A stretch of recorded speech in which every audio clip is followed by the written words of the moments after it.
welcome back to You Are Awesome and You Can Do Anything You Put Your Mind To, a podcast where I'm Margaret and I'm your host. Today in episode 3, we are going to be talking about failure in a business, trying something new or trying something that you thought would be your end all be all, having it not work out, and readjusting. Maybe failure and readjusting, I think, is going to be the topic of today's episode. I'm trying really hard not to say anymore. This is our 3rd episode, and good news is we have 3 of these, so I've been able to start something new pretty effectively. But you know, when you see this, you'll know if it's going to be a thing or if it's, you know, just something that I tried one time and couldn't make happen. So we're pushing for it because I love to talk and I love to talk to you guys, and we're going to talk more about that as we jump into things. But to start off this episode, let's go into the 4 questions that I am going to talk about every single episode just for continuity's sake. First question: what is something new that you want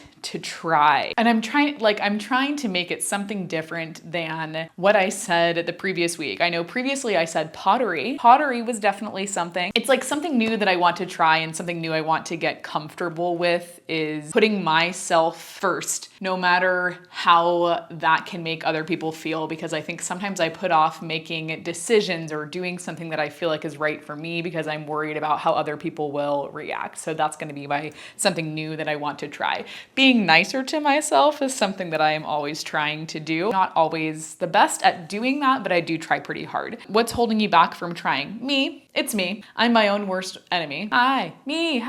I'm the problem. It's me. Literally me. It's me and my perception of other people's emotions and how that affects me. Something new that I have enjoyed this week. I have finished, about 3 books. I don't know if the last episode, if I had talked about I Could Live Here Forever by Hannah Harpen. I think I did. I finished that book. I loved it. I read Watching You by Lisa Jewell. Really loved it. It was good. It was twisty. It was turny. You know, you didn't see what was coming at the end. I really enjoyed that. What's something you've been putting off and you need to put your mind to? Good news is I was putting off filming this podcast episode because I was waiting until I had done the thing that I was putting off in the previous episode, and I finally did it. So now we can film this episode. Something I am putting off right now is, a lot of things. Honestly, it is a lot of things. I'm putting off filming some classes. I am putting off sending emails to people I need to send emails to. I am putting off some hard conversations, and I need to put my mind to it and just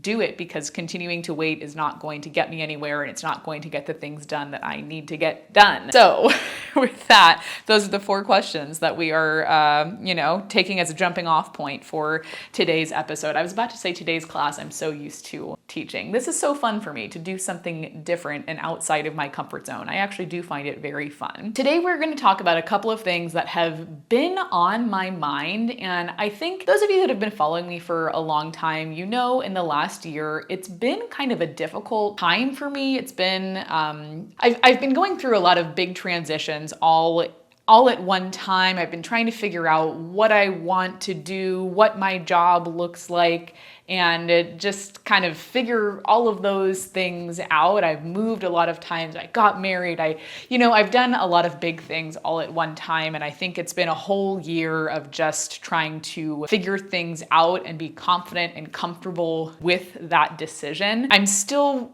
currently working through this transition, so nothing is really figured out, but I do want to talk a little bit about creating a business that starts as a side hustle, turns into your full-time business, and kind of what that has looked like for me, and I think people's perception of it, and just all of that kind of stuff. So for me, you guys know, or maybe you don't know, I'm a Pilates instructor. That is my full-time job. I started creating content on YouTube and Instagram and TikTok in 2020 when Pilates studios shut down. I didn't have a job and I needed something to occupy my time. I needed a creative outlet. I also needed a way that I could share my love of Pilates with other people. I could share my experiences being a Pilates instructor with other people. I could create vlogs. I could just create things that I wanted to create and connect with people on the internet. That is initially why I started creating content, because it was fun for me. I enjoyed doing it. Like, it was a lot of fun. And I don't think I really started creating content with the intent intent of making it a part of my job or making it my full-time job. I think a lot of people do start creating content with that intent. They want to be full-time content creators and do brand deals and, whatever. And that is the right fit for a lot of people. I started creating content because it was fun for me and I needed something to do.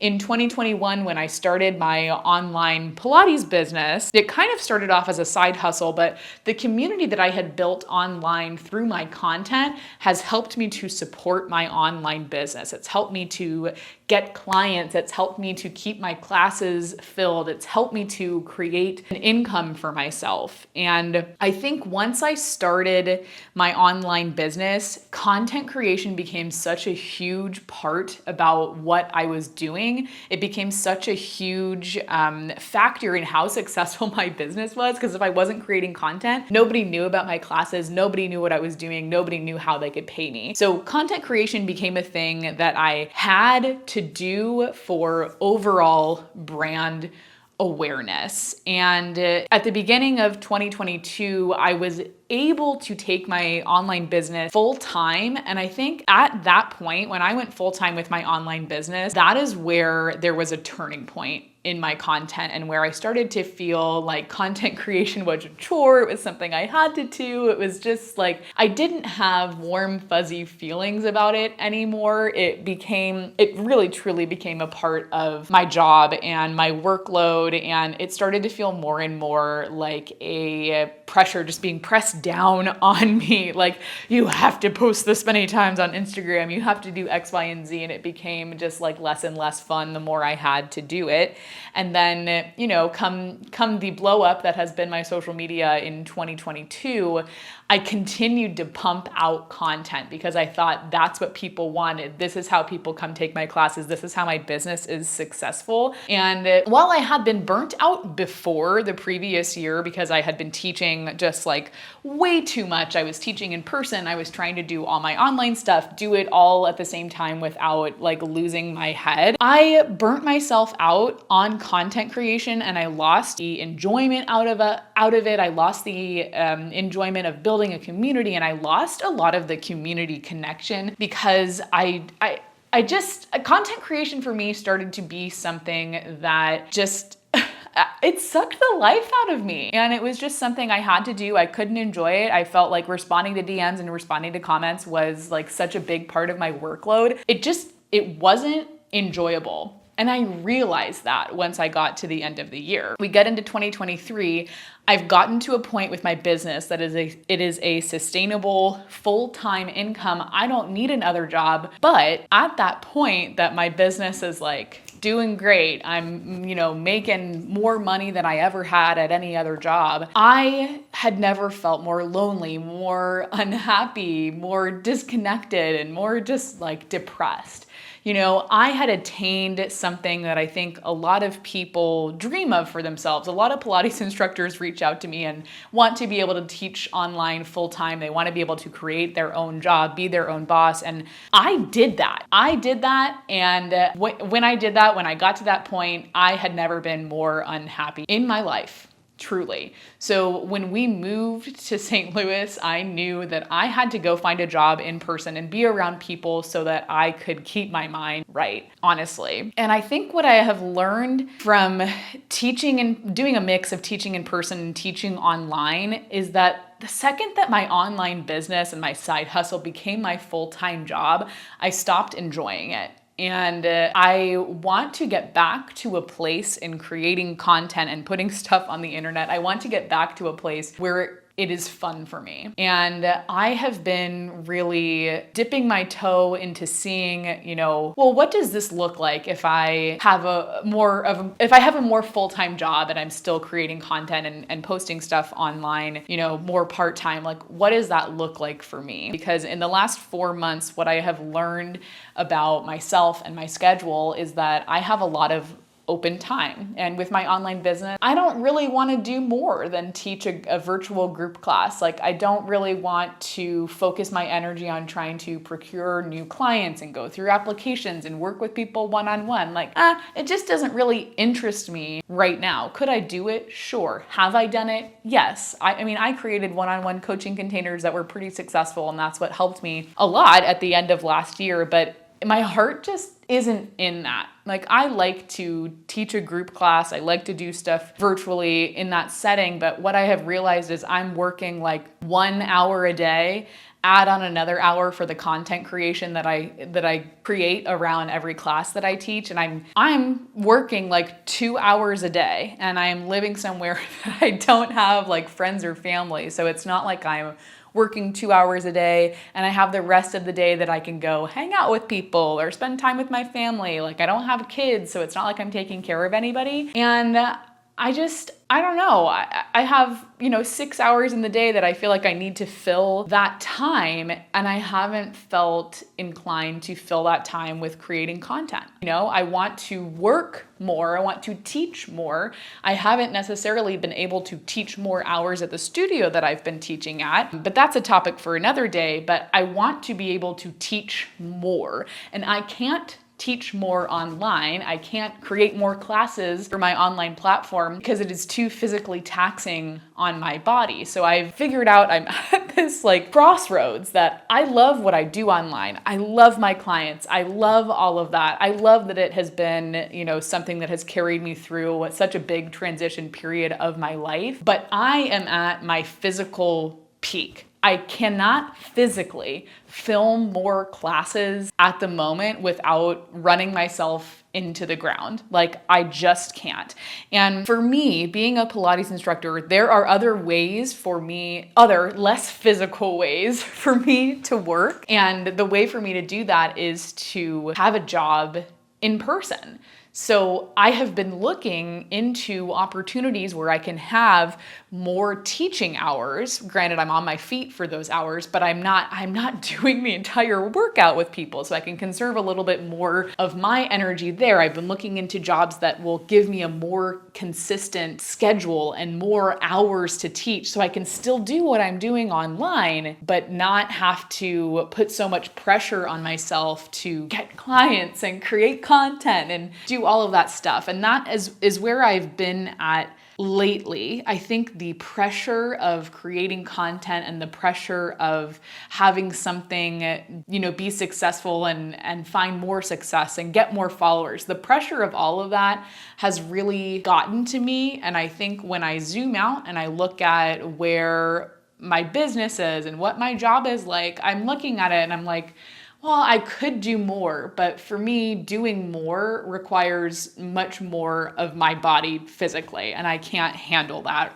right now. In looking at jobs that are a little bit more full-time and would give me many more teaching hours and more opportunity and more money. Looking at those things, I have had to just kind of like assess how I feel about my business and where I'm at with things and I don't know, just how I feel in general, because because I have to, right? I have to assess, what's important to me, what I need to prioritize if I take on a job that gives me more hours, what happens to everything else. And I have come to the conclusion that because I know it's best for me to have a mix of teaching in person and teaching online, I know that is best for my brain. It's most mentally stimulating for me, and it's the least physically demanding for me. It allows me to have time for myself and do my own workouts and do all that other stuff. I know in my heart that is the best mix, but my head is almost telling me, well, if you're going to go take a full-time job for something that has more stability and more hours and more money, you're losing the flexibility. You're losing this great thing that you have built. And I'm in this battle of my head and my heart talking and trying to figure out like what is the right thing to do? What is the right thing for me? And that's where I have been lately. I'm at a crossroads with content creation and the online side of my business and the in-person teaching and opportunities there. I am at a crossroads. And because I am at that crossroads right now, it kind of makes me feel like almost a fraud or a failure when I'm talking to people that want to start their own online businesses. I feel like a failure because I'm like, okay, I built up this thing. I got to this point that so many people tell me they want to get to, that so many people just like in general want to get to. I got there, I didn't like it, and I'm turning the hell back around. I just feel like, who am I to give people advice when I did it and now I'm doing something different? So hard. Like, it is so hard to not feel like I have failed at something, because I haven't failed. At the end of the day, I have created something so good, and I have, helped so many people, and I have such a good base of my online membership, and they're not going anywhere. Nothing is changing, but I just it's hard for me to wrap my head around, going back into teaching in person in a more full-time capacity. Because when I started my online business, my intention was to have that be my full-time job, to not have to teach in person anymore. And I didn't know, and I didn't take into consideration that other factors would make it really difficult for me to teach online and be okay with that. You just don't know, because you see everyone else doing the online fitness thing, and you see them with super full classes and living like such a flexible life and being so happy. You see that and you're like, I have this thing too. Why don't I feel like that? For me, I feel like I'm just going to be rambling this whole episode, and honestly, I'm not sorry about it, because there's just a lot to really unpack and talk about. And I think not that anything I talk about is like important and, can be helpful for anyone, but I think a lot of people that want to start online businesses only see the bright, shiny, happy piece of it. And we oftentimes don't talk about the more difficult parts about it and the mental aspects of it. And honestly, that it's not the right fit for everybody. Like, you may want to have a flexible schedule and work from home and work for yourself and teach Pilates on your own terms, but it might not be the right fit for you. And you don't know until you do it. It's like any other job. It might not be the right fit for you. That's okay. You have to ultimately do what's best for you. There's an airplane outside. Can you hear it? I sure can. But although I've been feeling a little bit of imposter syndrome, I've been feeling like just a borderline failure a little bit, I can also recognize that things are changing, and online fitness isn't always going to be as popular as it has been in the last 3 years. It just won't be. And it's not always going to be the best option for people. And I've even seen just kind of dips in interest, dips in attendance in classes and all of that. And I think I can recognize when it's time for me to pivot, and maybe when it's time for me to focus my energy somewhere else and, continue my online business as more of a side hustle, so I can infuse a little bit more fun into it and make it feel less like a job. I have realized in looking at opportunities to teach Pilates full time that there are jobs that I can have that are consistent hours, that are really good pay, that give me more opportunities, and that are just a little bit more stable. And I can have a stable job as a Pilates instructor. There is nothing wrong with that. I think it would actually be better for me to have a stable job and then have something that is still fun for me to do on the side, and I can still share Pilates with everyone, everyone that wants to hear it from me. Anyway, with that rambly rant, I think I want you to listen to this and understand that it is okay to try something new and figure out that you don't like it. It's okay to, start an online business and take it full time and recognize that maybe that's not what you want to do. It's okay to do that. I'm telling myself that it's okay to do that. It's okay to do that. It's okay that you built up this thing and you still want to do it, but you don't want to do it full time. It's okay to do that. Not everybody should be their own boss. And I'm not saying I shouldn't be my own boss, because I don't know. I am kind of saying I shouldn't be my own boss, because I don't even know that I would say I'm a good boss. I'm a kind of a lazy employee when it comes to doing my my tasks like content creation and sending emails. I get a little bit lazy with that because I know that I am my own boss. And if somebody else were my boss, I wouldn't be as lazy. But when I work for myself, I am my laziest employee. And that is not good. Like I don't feel good about that. And I know that it can change because I know that I am high drive and I want to be successful and I want to be good at what I do. And the environment that I'm in right now doesn't really support that at all. I'm grappling with the idea that it's okay to try something and fail. And I want you to know as well that it's okay to try something and fail. It's okay if you start teaching Pilates online and you're not ever able to take it full time. It's okay for that to happen. I don't know that I've shared this in a couple of videos, but I haven't gone truly in depth with it. But last year, at around this time, I was kind of going through these same thoughts and feelings. I had just had this big peak of traffic to my YouTube channel and a big influx of subscribers to my YouTube channel. I had just had this, huge influx of followers to TikTok as well.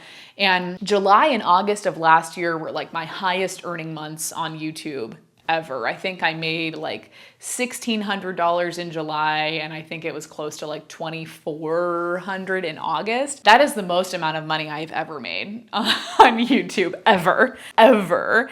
And I got to around September going into October, and I wasn't able to maintain the momentum because I didn't have the tools and I didn't know how, and I had an influx of people into my virtual classes, but I wasn't able to hang on to them, and I didn't know what was happening. There was a disconnect, right? So I signed up for a coaching program with Marie Wold, and it was great, and it taught me a lot about content creation and my ideal client and coaching containers and all of that kind of stuff. And I knew going in that I didn't want to create a one-on-one offer. One-on-one wasn't what I did. I wanted to join this to be able to build my monthly memberships. And of course, I ended up creating a one-on-one coaching container because it was going to be a more sustainable form of income for me. And it was, but I didn't like doing it. And that's not to say I didn't like my private clients. I love all of you. Every single person that has been one of my one-on-one clients or my all access clients, you have all been so wonderful. And if I could just have, the group of you on repeat as my one-on-one clients, I would. But my heart wasn't in it. Like I just didn't really like being in that role, like asking somebody, hey, did you do your workouts this week? Hey, did you fill out the tracker? Like, hey, what's going on? I don't like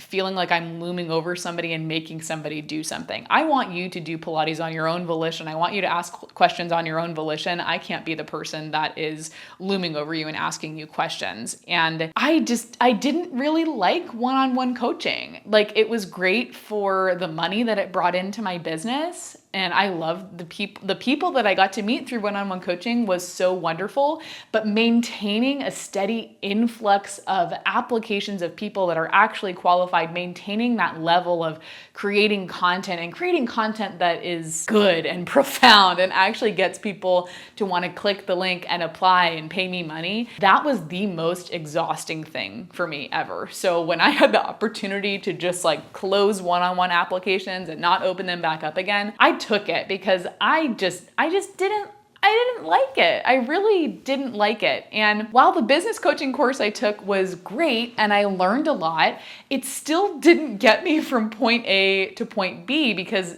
I didn't want to be a one-on-one coach. I wanted to grow my monthly membership, and that wasn't the formula I was given. In some ways I feel like I failed at that aspect of the coaching program. Like I feel like I failed my coaches, but it's not really what I wanted. And looking back, I'm like, ooh, maybe I shouldn't have signed up for that coaching program, but the benefit of it and what I got out of it has been amazing. And what I learned there has translated to like how I see my value in the online space. You know, it got me to raise my prices. It got me to do things a little bit better and have a better eye when it came to content creation. But at the end of the day, I just didn't want to be a one-on-one coach. I just didn't want to. And should they have accepted me into that program after I said like, hey, I don't want to do a one-on-one, program. I want to grow my monthly membership. After saying that, should they have accepted me? Probably not, but they did. And this isn't to knock like any, the business training that I did or Marie World. She's amazing. And,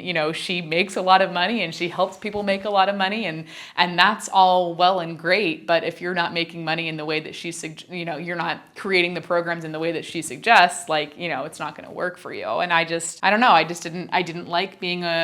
didn't like one-on-one coaching. I just didn't. And I do like having one-on-one clients. I like having private clients, but I don't know. There was just something about it that I think maintaining the level of content that I had to produce on top of teaching group classes, on top of doing all this other stuff, it was just too much. And I think that we really glorify the hustle when it comes to creating an online business. And I see this with myself and my business definitely, because I get so many people that send me DMs or comments or just like reach out to me in general. And they're like, oh, you're doing so amazing. Like, it's so amazing what you've done. I've been following you for so long. And I can't believe all of the stuff that you do. Like, wow, how do you do it all? I'm like, I don't do it all. I do it all very poorly because I want to do everything all at once. And I have shiny object syndrome, and I want to start a podcast, and I want to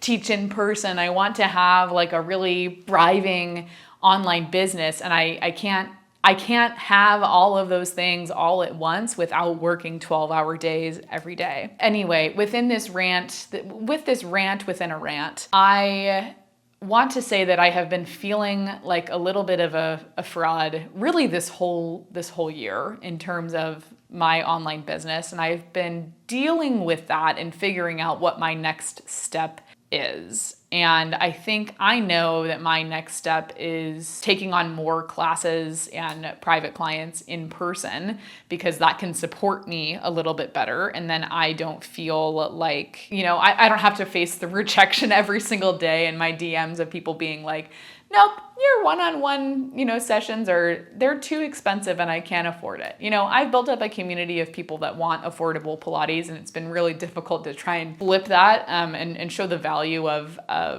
private coaching. It's been really difficult to do that. Have I done it? Yes, but it's really hard when my shtick is kind of like affordable and accessible Pilates. It's difficult to be like, well, my live classes are affordable and accessible, but if you want one-on-one, it's not as affordable. It's been tough to do that and to figure that out. And I think it is okay to recognize that not everything has been smooth sailing. Not everything has been easy. It's been very difficult. I've tried to do too much, and I am currently in my era of trying to pull back and figure out what is a priority. What do I want to do? What do I want to do in terms of workload? How much do I want to be working? I've realized in my virtual studio, I don't want to film classes on demand. I just don't. So I just stopped, and I teach 4 live classes in a week. And even that is still kind of a little bit too much. I had created a Reformer Pilates membership in February because I've got my trusty, dusty Reformer and I can film classes. I started doing that in February to give me something to do, but also to give me a little bit more money. I had one person sign up for the Reformer Pilates membership, and bless her heart, I was literally putting out new Reformer Pilates workouts twice a week for one person. So I decided to stop that because it wasn't a good use of my time. It was too physically draining for me. And I'm trying to identify those things that are an emotional and a physical drain and try and see how I can pull them out of what I'm doing so that I can feel, excited and fulfilled with what I'm doing inside of my business and outside of my business. So anyway, all that to say is I am probably going back into teaching in a more full-time capacity. And I'm hoping that doing that will bring back my enjoyment in creating content and my just like my connection with all of you guys. I'm hoping to share a lot more just like lifestyle stuff and just like a day in my life. And I'd love to share more tips on Pilates and being a Pilates instructor and all of that stuff. I just like, it's been really hard to have an online business and to be my own boss. And I think everyone makes it look like it's all sunshine and roses, and it really is not. So let's end this rant episode here because I don't know how good this content is going to be. I don't know if it's going to be helpful for anybody at all. I want to close it out by saying you are not a failure if you created an online business and have to go back, not have to, but you still want to go back to an in-person job. You're not a failure if you became your own boss and you realized you didn't like it and you wanted to go back to something a little bit more stable. You're not a failure. You're just trying things out, figuring out what you like and figuring out what you don't like and what supports you and the life that you want and your family. You know, you're not a failure. You're readjusting and you're figuring out what's going to work the best for you. And that's okay. It's okay. You're not going to, be 100% successful at every single thing that you try, and that's okay. And I'm sure that you are your toughest critic because I am also my toughest critic. And I have had a successful online business and I don't want to work harder to be able to make it more successful. I don't want to, honestly. So am I taking an easy way out? I don't think so, because I'm not stopping my online business. I am just trying to make it a little bit more fun for me, because the second it became my full-time job, it became much less fun, and I became much more hyper-focused on the numbers and much more hyper-focused on how much money I was making, how much money I wasn't making, how many people were in classes, and that was not fun for me. And that was the reason from the start when I became a Pilates instructor, I kind of knew I didn't want to own my own studio, because the second I get taken out of teaching, it's not fun for me and I don't like it. Okay, let's wrap up there. I want to share some of the new things that I have been enjoying in the last, well, it's been 2 weeks. I didn't film a new episode at all last week. So let's talk about the new things that I have been enjoying, new things that I've watched, new people that I am following. Let me think. What are the new things that I've watched? Oh, my husband and I watched, I don't think it's The Heat. I think it's just Heat. It's Al Pacino and Robert De Niro. It is a movie from 1995. It's kind of long, but I really liked it. I thought it was really good. I don't think I've talked to you guys since I saw the Barbie movie. I loved it. I thought it was great. I gave it an 8 out of 10. When I rated it to my husband, I said, yeah, 8 out of 10. Because I didn't love the ending. It wasn't my favorite, the way that it ended.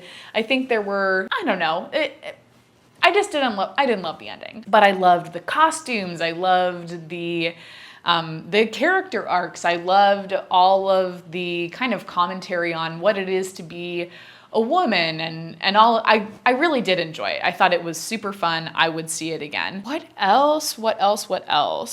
Oh, this is kind of like not something that any of you will care about unless you are in St. Louis. If you have ever been to O&O Pizza in Webster Groves, we went there and it was amazing. I had the best pizza and Brussels sprout salad of my life. I swear to God, this Brussels sprout salad was like bigger than my whole head. It was amazing, and it gave me lunch for the following day. It was a pepperoni and hot honey pizza. It was so good. I don't think I'd ever had hot honey before. It was amazing, and I loved it. I actually can't think of anyone new that I have been following. Oh, I will share this. I've been doing a lot of Pilates classes on Pilates Anytime because I'm trying to, fire up my love again for Pilates, and I'm trying to take other people's classes so that I can continue to be inspired in my own classes and not feel so dull and blah.